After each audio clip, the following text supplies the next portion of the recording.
You are watching my favorite YouTuber. This was the Mandalorian Season 3, Episode 1, first take, the earliest reaction you're going to get out of me. I'll do one on Saturday also. I'll be live streaming with a couple of panelists, but this speaks on the episode, which began with a little bit of a helmet being forged. Who is it for? Young Mandalorian, young Din? No, it's for this young character, and as he's being indoctrinated with their religious beliefs, a big surprise happens. A beast not too dissimilar from the episode that began last year crashes the beach. I think they're just flexing their VFX here. They're showing you the budget that they got. They do that a couple times in this episode where I have no concerns of how much money they're getting to produce this awesome show, which is awesome, which results in merchandising selling. I love this whole entire fight. The Mandalorians shooting their blasters against these beasts, reminding us that sometimes some things have tougher skin, that a blaster isn't the be all end all. Sometimes blasters result in flesh wounds, as we'll learn later on. Anyways, this is deemed to be a huge threat. They spend a lot of time with different tactics trying to take it down. The guy who does take it down is none other than our friend Din Djarin. Blasts it onto the beach. Blah, it's got its tongue sticking out just like Snoke did. No, that's not true. You see how this tongue is not sticking out? It's because they're not making a joke out of the big threat that was. It would belittle the actual task that it was to get this guy down. The episode continues now. When Din speaks to the armor, he presents this crystallized thing from the planet of Mandalore.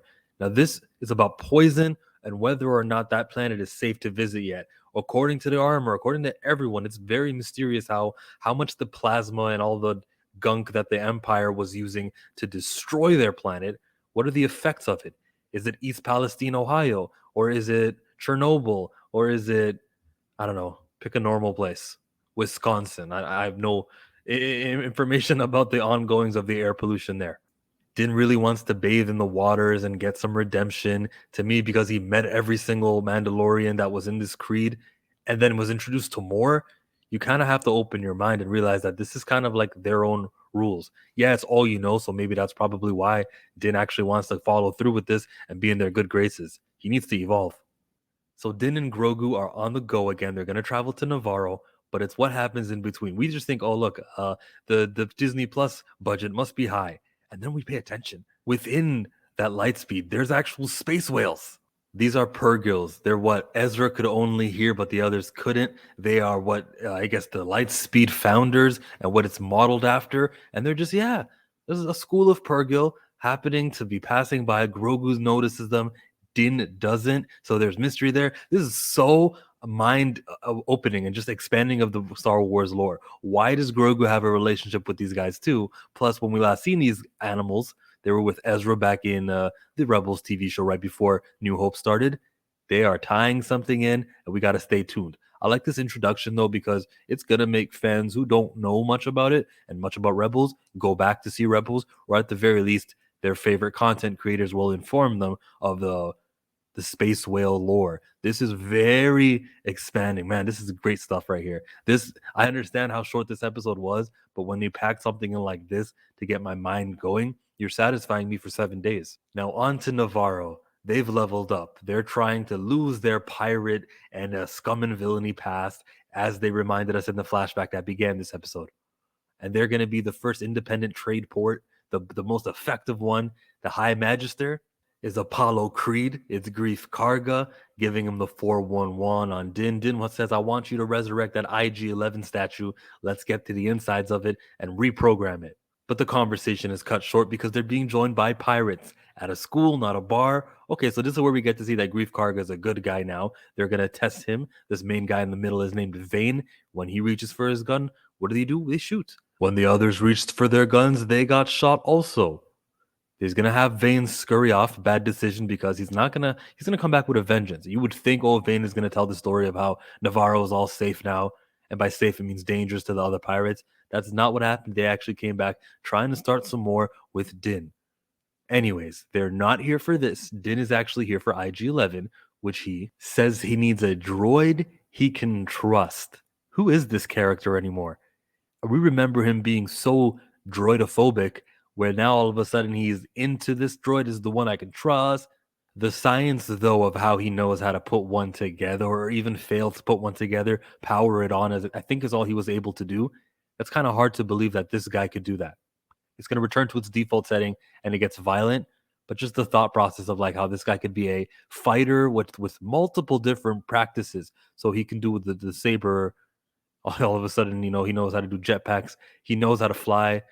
He can pilot. He's amazing at a lot of things. Did we really got to give him this power also? This knowledge, this skill. He didn't need that. So Grief Karga takes them to these creatures. They're not Babu Frick, but they're of the same species. It looked like puppets interacting during this scene. Cute that Grogu wanted to hug it.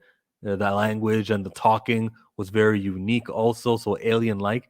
But the visuals, I think that there's too much of a attachment to the prosthetics for me. In Star Wars, we are in 2023. George Lucas was limited by the technology of his time.